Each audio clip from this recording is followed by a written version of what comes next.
Good morning. First of all, I hope you like football. Otherwise, it could be difficult for you, not for me, not because I'm here for the next 40 minutes, but because everything is focused on football in the next 1 month. So I hope you will be ready to face something connected to football as is what I'm going to do now. I've been a referee, as I've been introduced before.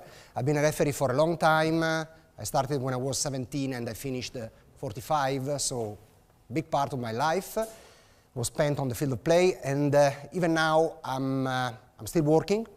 I'm still working in this business because my position is Chief Refereeing Officer at UEFA. UEFA is the European Confederation, organizing every competition in Europe, Champions League, Europa League, Euros, and so on. And the Chief Refereeing Officer is the one responsible for everything related to refereeing in this competition.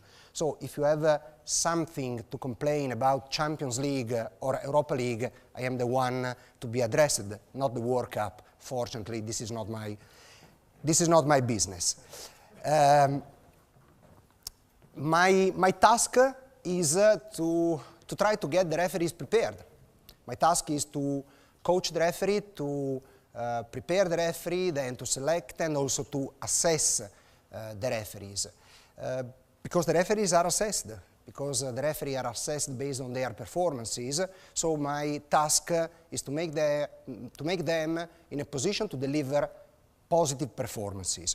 But before going through what is needed to deliver a positive performance, so to make a correct decision for a referee, as a World Cup is going through in these days, I would like to show you something from the World Cup that might you don't know. This ball is the ball used in the first World Cup final in Montevideo, 1930, and this is the Brazuca, the ball you have seen on television in these days. Two completely different style, different fashion, but even different product. This ball, pure leather, was not waterproof, and playing on a wet pitch, the average weight of the ball is between 420 and 450 grams today. At that time, a ball that was not waterproof on a wet pitch could weigh something like 2.5 kilograms, 3 kilograms. So for those of you who had the experience to play football, try to imagine to have something that is 2.5 kilograms. It's like to have a stone. So there was a big change in football, and you can see it from the ball. Again, this is a picture taken from the first World Cup final, again played in Uruguay. The two players on the two sides, the two captains from Argentina and Uruguay, they are players, they look like players. Maybe different style, different fashion from the players you are watching on television in these days. Can you imagine the man in the middle in jacket and tie? Can you imagine that this is John Langenus, the referee of that match that day? He was dressed not like a referee, he was dressed like a judge. As I said before, I had the privilege to referee the World Cup final 2002. I say the privilege because this is the 20th edition of the World Cup, so having been one of the 20 referees who had the privilege to referee this match is something unique, something I think everyone, like being a player, being a coach, even being a commentator, a journalist, everyone would be involved in his position, in his role in a World Cup final. And I would have paid money to be appointed for this World Cup final in 2002 in Japan. John Langenus was the first, and he had a completely different opinion, completely idea. He accepted to be appointed as a World Cup referee, final referee, only after having received an insurance covering the life risk. At that time, 1930, you know that today when you enter the stadium you are scanned, you are controlled. At that time, everyone can enter the stadium with a gun in the pocket. So try and imagine a referee with a spectator disagreeing with this decision. Could have been very tough, very risky for him. So insurance covering the life risk, and also a place on the first boat leaving Montevideo Harbor. At the end of the day, Uruguay beat Argentina 4-2, so for him there were no risk, no problem, so he probably had a good time in.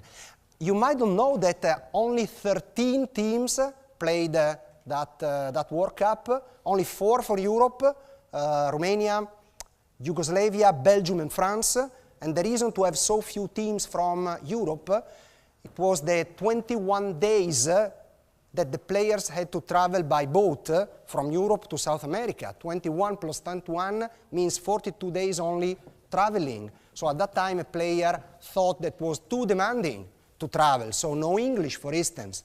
It's very strange that the first World Cup didn't see England playing the competition. And someone says that the only reason Uruguay was given the possibility to host the first World Cup was the availability of Uruguay to cover every cost. So they had the money, they were ready to cover the cost, so the final was hosted by Uruguay. I hope you are expert about football. This is a small test for you. Do you see something wrong in these two pictures? The two pictures are taken from World Cup 1938 in France. Do you see something wrong?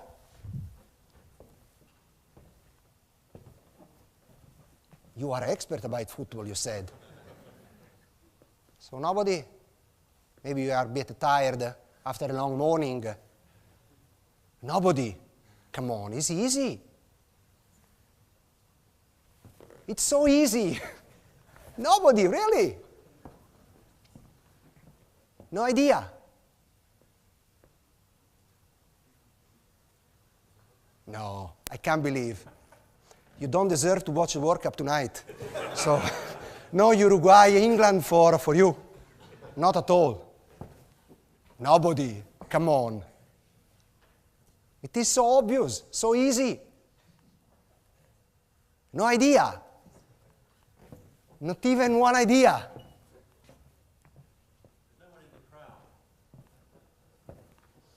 No. It's something easier, believe me. When you will see the answer, you will say, oh my gosh. Nobody. You cannot hear a football is here, one, and the other one is here. So there are football. Numbers on the shirt. Give him an applause, please, because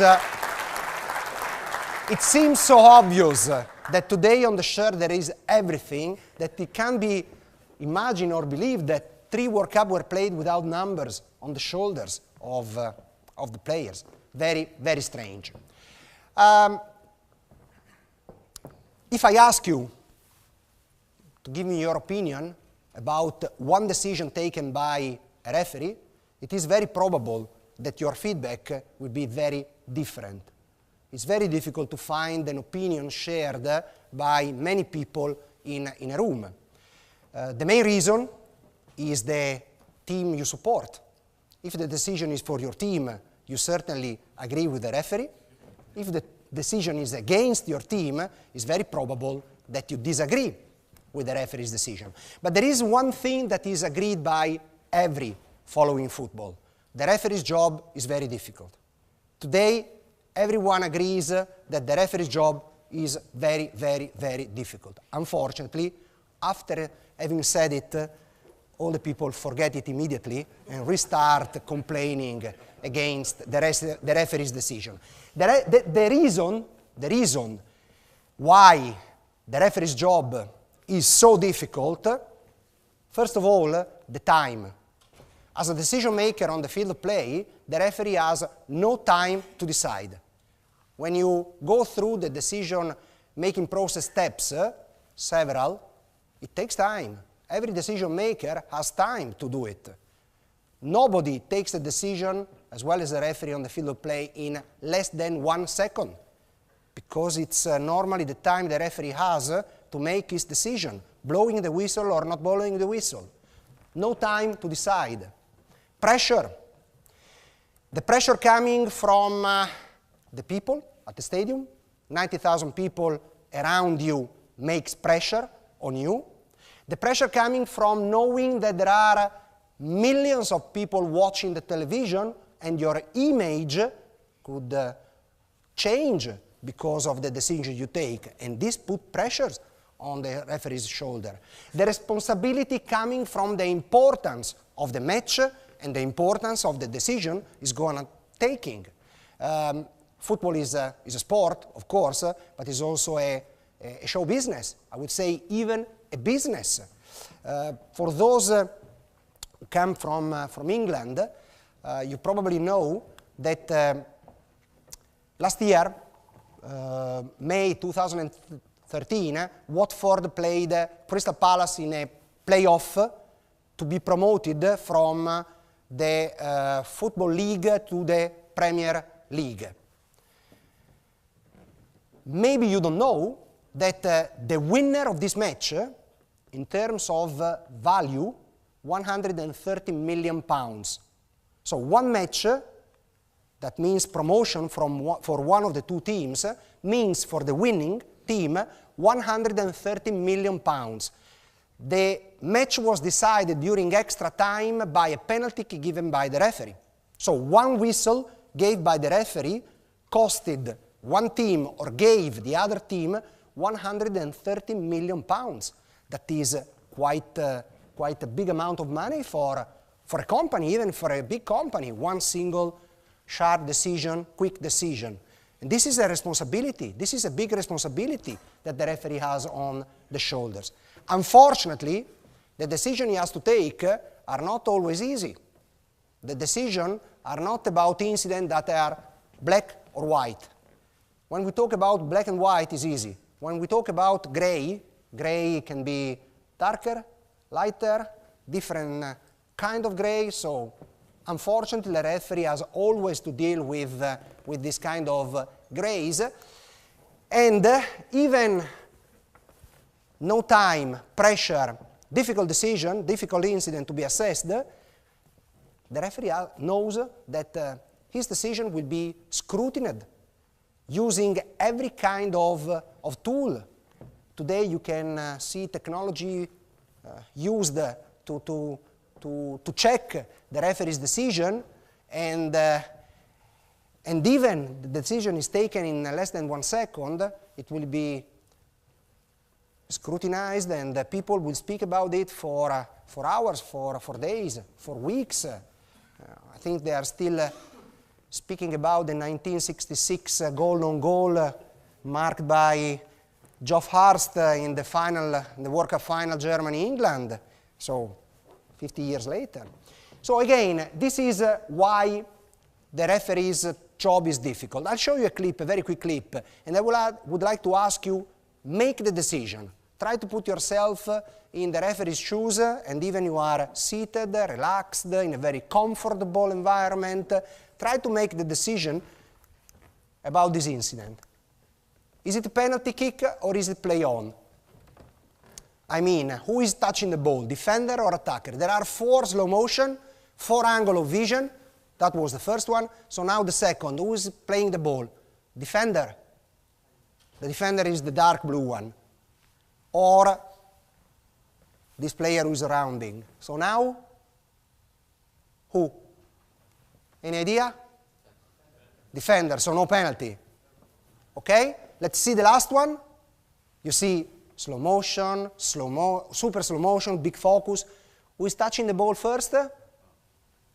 Maybe attacker with a white shoe. So, are you sure about what you have seen?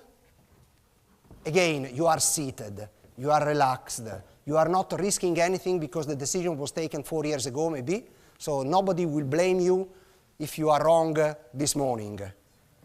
This means a difficult decision to be taken, because I think you agree with me, even seated, even with 4 different angle of vision, with slow motion, super slow motion, it's still difficult to be taken, this decision to be taken. This means the difficulties in the referee's job. So what I try to do with the referees in Europe is to give them something to making them able to take correct decision, because the what really matters for the referees on the field of play is to take correct decision. A good performance of a referee means good decisions taken on the field of play. So it is important that they take correct decision. They cannot be right always, because there is no decision maker in any kind of activity that takes all the decisions correct. It is impossible. It doesn't belong to the human being characteristics. So it is normal to make a mistake. But what makes the difference between a good decision maker, between a decision maker and a good decision maker, that is the same difference that is between a referee and a good referee, is the ability to take correct those decisions that must be taken in a correct way. If a referee makes a mistake in the middle of the field of play, nobody cares. There is no problem. But if a referee makes a mistake, the same mistake in the penalty area, and the penalty kick comes, there is a big difference. So what a referee has to do, as well as a top decision maker has to do, is to be able, it's better not to make mistake, but as a mistake can be committed, it's better that this mistake is committed with a small decision or a very relevant decision. So what is needed to be successful in the referee's activity as a decision maker? Colin Powell, who definitely was not a referee at all, he has a good idea about what is needed to be successful. Preparation, hard work, learning from failures. These are the three things everyone needs to be successful in his activity. Preparation, hard work, learning from failures. Colin Powell, Pelé, you know Edson Arantes do Nascimento. Pelé says something very similar. Hard work, being able to learn, because even being able to learn, it is very important, and to be very committed, to make sacrifices. These are, among others, what Pelé, as a top player, thinks is important to be successful, of course, as a player on the field of play. Gérard Houllier has been a coach. Those from you, if there is someone who support Liverpool, certainly remember the good time Houllier had in Liverpool. So he was a successful coach, and again, he says that you can't program success. You can only prepare for it. So you see that different people, different activities, two of them in football, one player, one coach, two different generations, but again, the key word is preparation. What is needed is preparation. What is needed is what you do off the field of play, what you do before a match or after the match. This has a great impact on what you do during a match on the field of play. So the result, the success for a referee, of course, is a consequence of the hard work you do off the field of play before a match and after the match. So what does it mean, preparation for a referee? This is something that I think it is clear, has to be clear for everybody.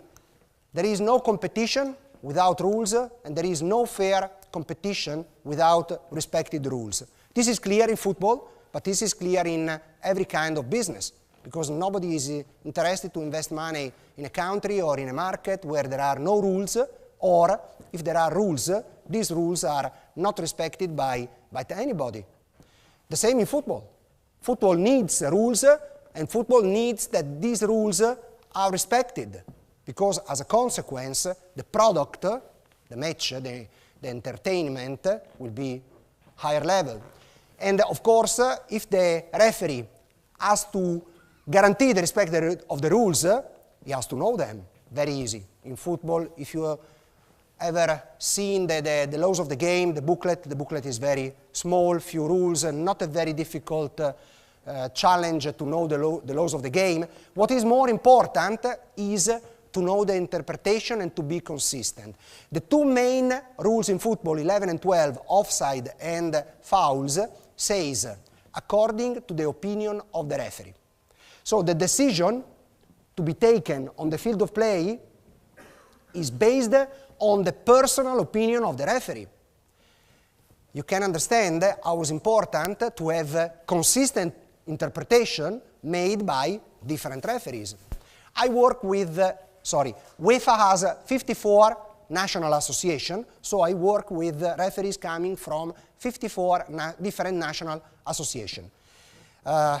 England, the oldest, Gibraltar, the last who came very, very recently. Can you compare football played in England and Gibraltar? Do you think that the referees operating in England and operating in Gibraltar, they have the same background, the same experience, the same feeling for football? It's difficult to compare them. So it's difficult to get consistent decision from them. Same, UEFA has Kazakhstan at the very far east and Portugal. There are, I think, 6,000 kilometers between, or even more. One is Asia.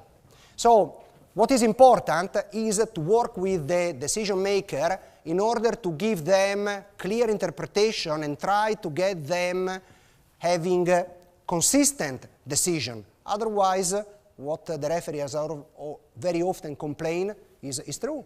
You are not consistent. You take different decisions in similar incident. So it is important to work using, we use even technology, trying to get these referees always updated, because being updated, not only in terms of interpretation, but also in terms of changing rules, is also very, very important.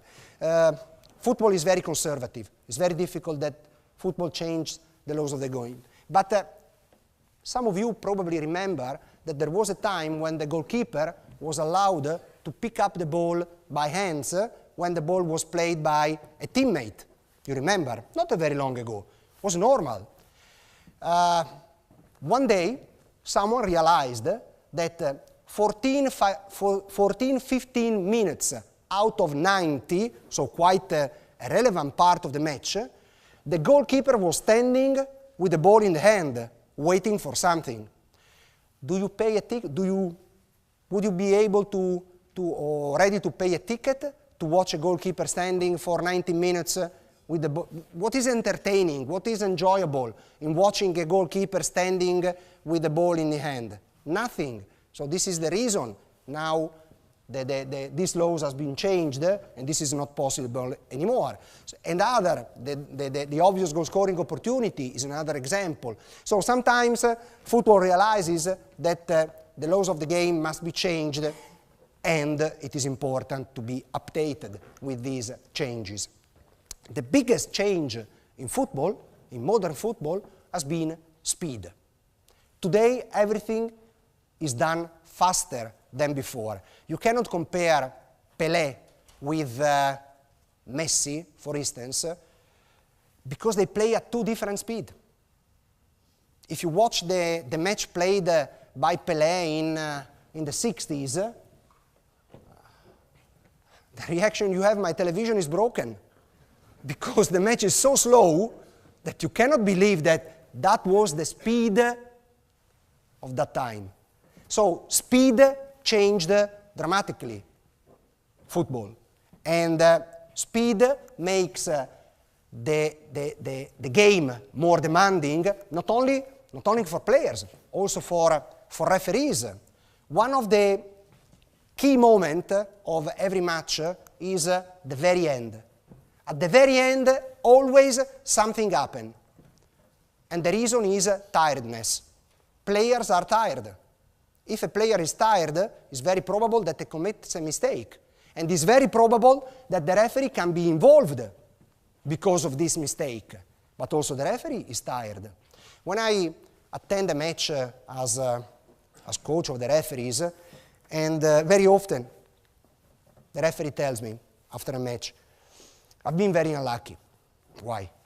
Because everything went well. 90 minutes, everything was perfect. 3 minutes of extra time, of stoppage time, and I miss a penalty kick. Very unlucky.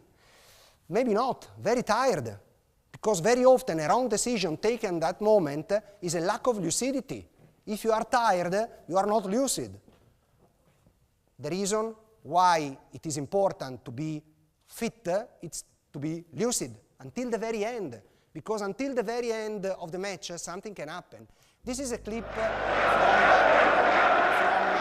the Champions League final played in 1999 in Barcelona, a little bit higher. And the two teams playing were United and Bayern Munich. This was the result at the end of the 90 minutes. You listen at people celebrating, German fans. They were already celebrating because Bayern Munich at that moment fully deserved to win this match. Only 3 minutes of stoppage time were given. So what can happen in 3 minutes? These are the 3 minutes.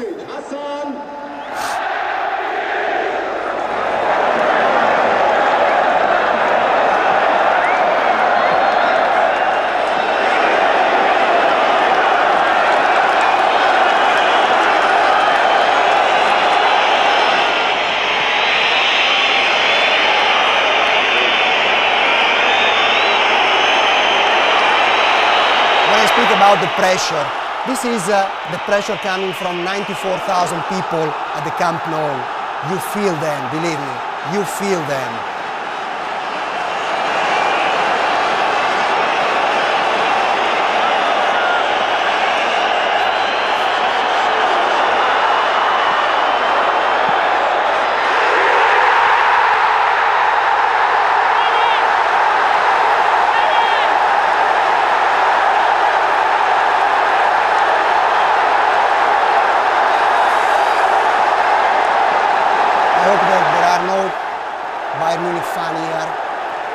Hopefully, if there is a Man United fan, he can celebrate even 15 years later, he can continue to celebrate.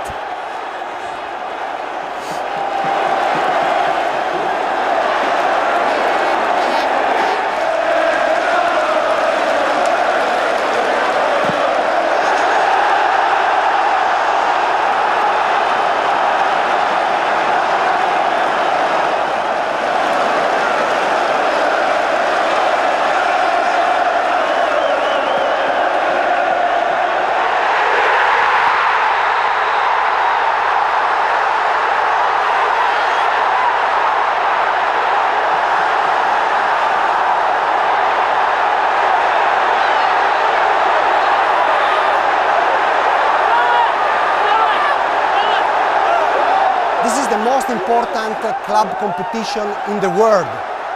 So the most important club competition in the world decided by 2 goals scored in stoppage time in 2 minutes and 34 seconds. So you can see the different reaction of players. It's not easy when you are so close to the trophy. Winning a Champions League is a chance you can get once in your life. Being so close, as Atletico Madrid did this year, being so close and then everything is vanished is very difficult. So this is remembered as the most memorable Champions League final in the history of football, not because of the match itself. The match was quite normal, because of the 2 minutes and 34 seconds. Try to imagine a wrong decision made by the referee, disallowing one of these 2 goals. Certainly the referee will be remembered in the history of Champions League, not the match itself. So this is the reason to be ready, lucid, until the very end of the match. This is something that has to be clear to everyone who wants to continue to be successful. You cannot continue to play the same way. Spain, if you have seen what happened very recently, Spain is a clear example. What made the difference for Spain and Barcelona for many years the ball possession, the so-called tiki-taka. Today, every newspaper say tiki-taka is gone, tiki-taka is over, because they didn't change.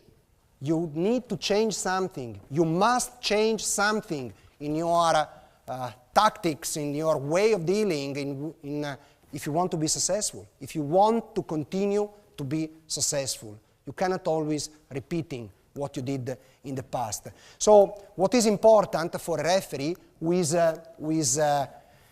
well prepared, he knows the laws of the game, is fit, the worst is to be surprised.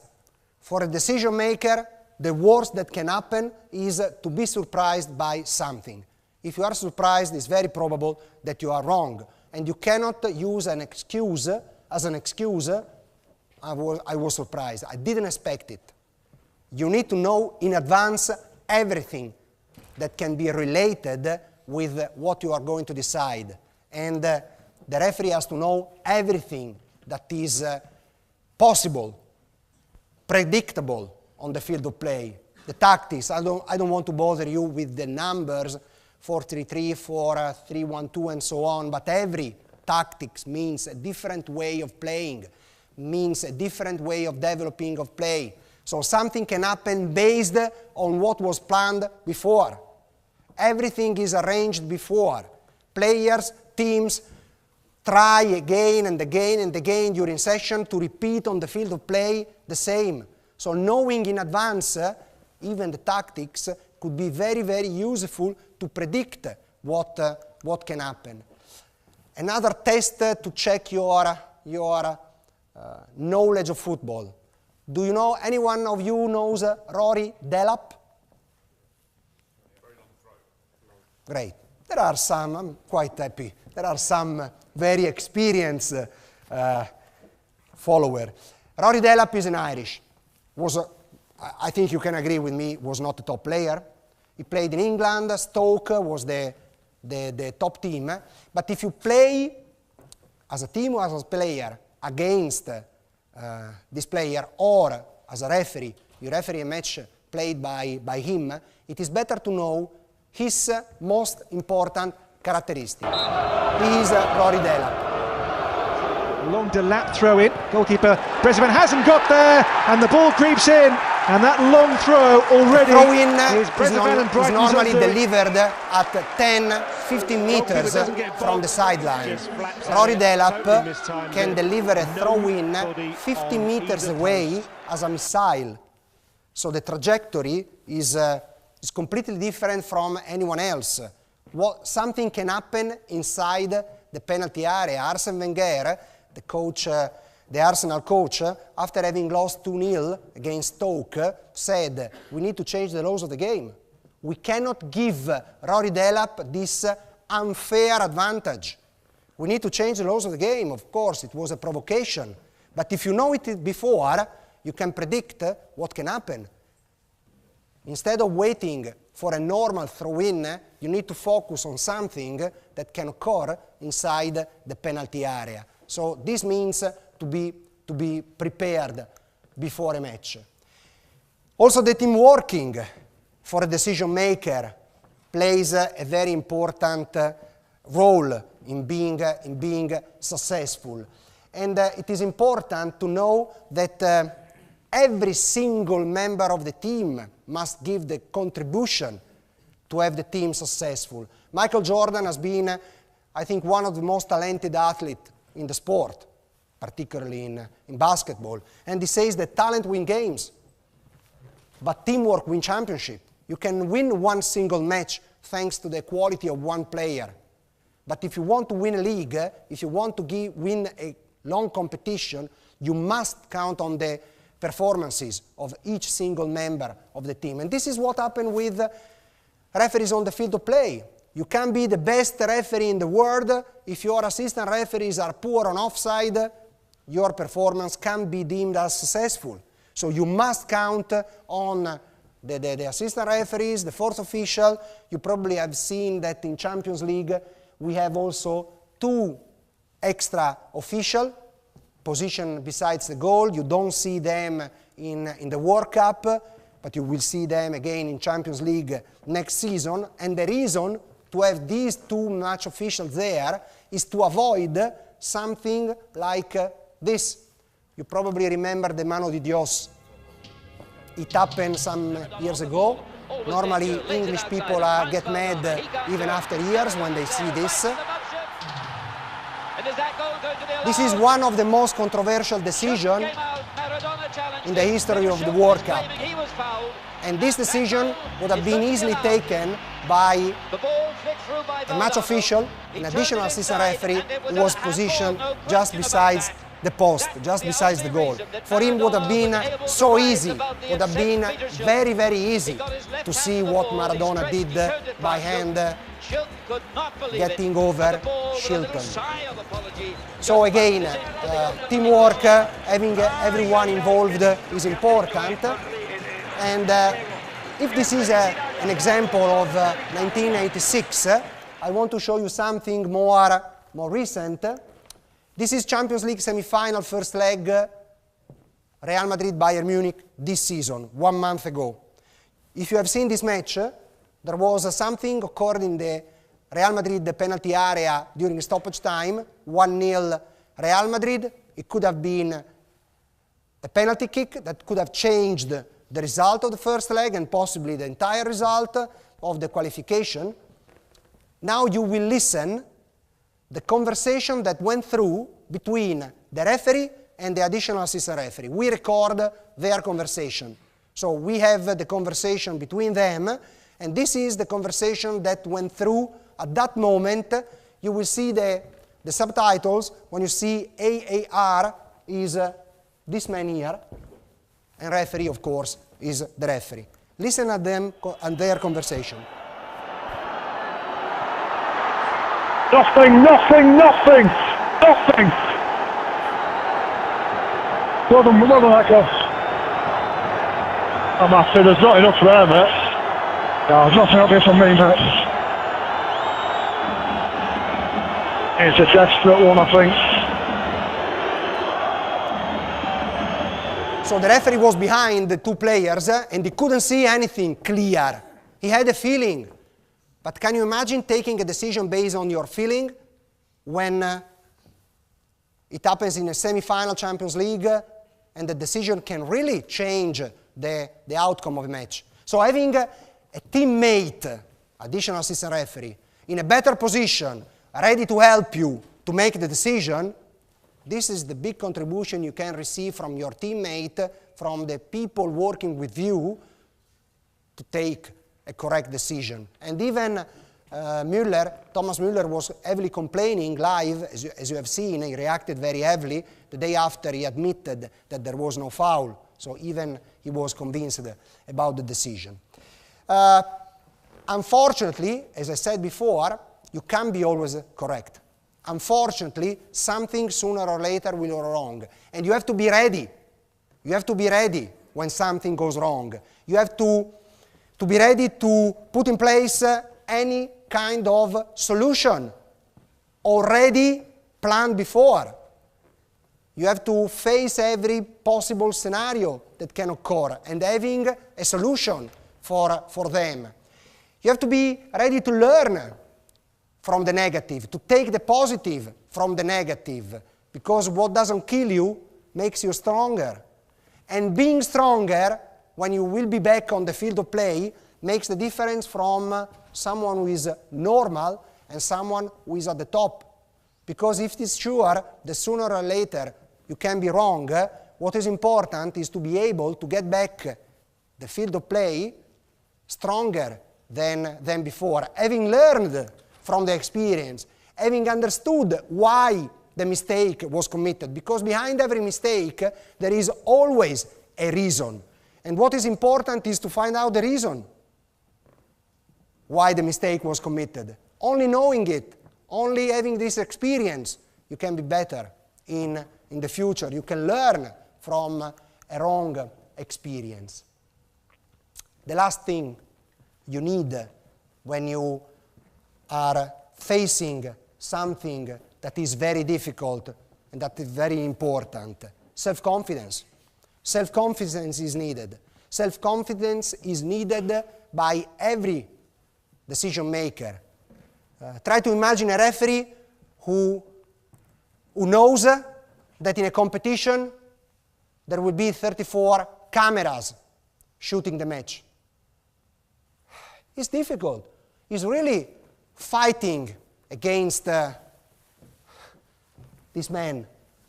It's very difficult. But if you are self-confident, if you know that you did everything to be ready, to be prepared, you can do whatever, even this one. Can you raise the volume?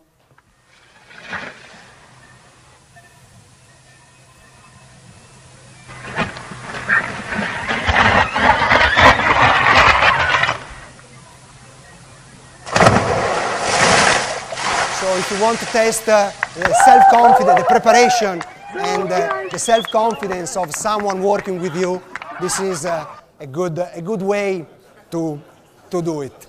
So thank you. Of course, if there are questions before we go for lunch, they will be very welcomed, and I'm ready to answer. Thank you.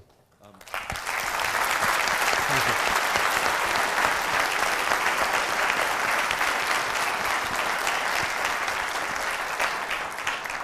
I thought I'd better start off with a controversial one.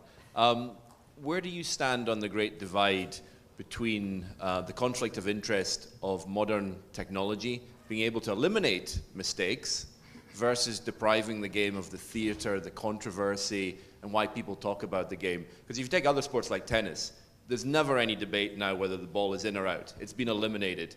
And football could do the same. With the Maradona, you could have gone to the TV camera and you would have known that it was a hand. So what is your thoughts? Of course, I would have bet that this would have been the first question. Is a long debate.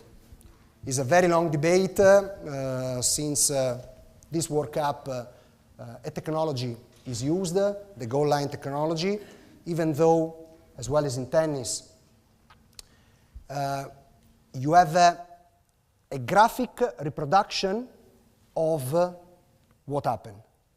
So it's a matter of having faith in someone done by someone else, because it's not the computer that gives you the answer. It's the one who is working with the computer that gives you a graphic reproduction of something. You know that thanks to computer today, you can show everything you want. So you need to trust in the technology, and you need to trust in the man behind the technology, because you don't see the ball. It's funny because the goal line technology was used for the first time, had a relevance for the first time in the match France-Ecuador 3-4 days ago. It is funny because on internet there is a picture taken from the goal line. So this is the goal. The ball was here. From this angle of vision, there is, if you look on the internet you can find it, there is a photo taken from the television, and you see that the ball doesn't seem to be in, but the technology said that is in. So you have something that you can see, and you are not sure that it was in, but then you have the technology that tells you is in. You believe in the technology and in the man behind the technology. Tennis is different from football. Technology in tennis is used when the ball bounces on the ground. The goal line can be something similar, but other incidents, it would be difficult to stop the match. End of God, the ball entered the net, so the match was stopped. But try to imagine a handball in the middle of penalty area, and the play continues. So you should stop the match immediately and go to check, and then how do you restart? Or you should wait until the ball goes out of play, and then you check, and if there is 1 minute between, what do you do? you go back and this minute is vanished, is for nothing, restart the match 1 minute before. It's not so easy. It's not so easy. In cricket, there is technology, but again, cricket has pauses. So it's a match that the football is one of the very few games where the ball flows continuously or almost continuously. So again, there is a big debate of using technology. Personally, I'm not 100% sure that the answer will be 100%, even because technology has an accuracy. So those who produce the technology says that the accuracy on the goal line is 0.6 centimeters. So if something occurs between the line and 0.6 centimeters from the line, the technology doesn't guarantee the result, because also the technology is not perfect, is not 100% perfect. So there is a big debate. Of course, the solution found by FIFA has been the goal line technology on the field of play. We as UEFA try to use the human solution, implementing the number of the match officials. They are human beings, so they can, is not the solution to the same problem. The additional assistant referees are not there for the goal line, are there, as you have seen from the incident, to see if the penalty kick should have been given or not. So certainly the contribution has a value, as important, but then they can commit a mistake. We cannot imagine to have the game without mistake, even because the referees are not the only one to make mistakes on the field of play.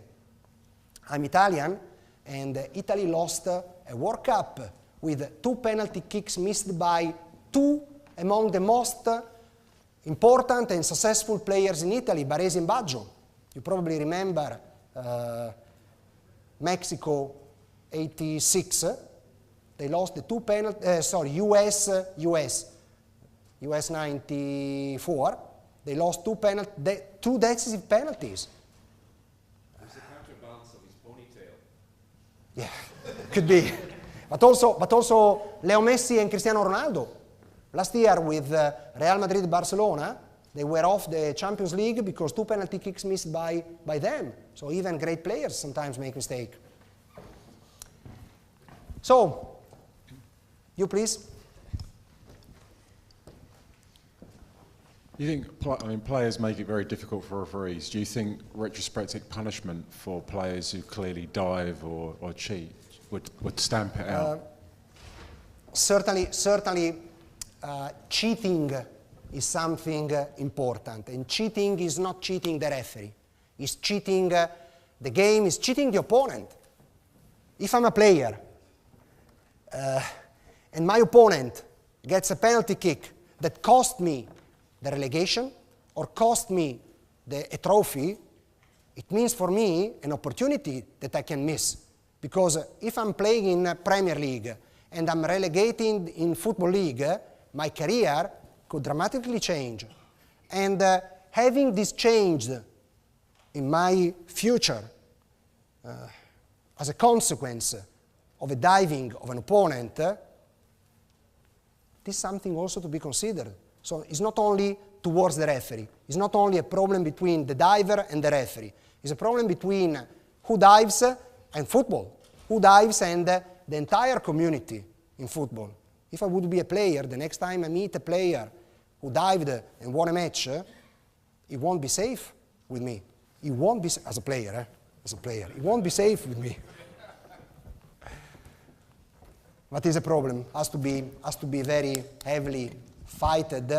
Of course, the best would be the educational side. So you should convince the young players that this behavior cannot be used on the field of play. Punishment is something on a short term, just to fight against something. But on a medium-term basis, you need to convince people, young players, educate them to behave differently. Up to you. Who's first? This year, wow. After having seen Spain losing so quickly and leaving Brazil so quickly, it's difficult to say. I think before everyone would have predicted Brazil. Even Brazil faced some problem against Croatia and against Mexico. Holland played in a great way against Spain. Yesterday against Australia was not the same. Can I answer? Italy. This is not a prediction. This is not an opinion. This is a wish. This is something that I wonder, but I'm afraid whenever you dream something, then there is a time when you wake up and the dream is over. So I'm afraid that the time could come very, very soon. Hopefully not. I think that's probably a good spot to leave it. Great last question there. It was the question we didn't want to ask actually at the beginning of the conference as England supporters. I think we've got too used to being depressed by the answer. So thank you very much, Mr. Collina. Would you just stick around? Thank you very much.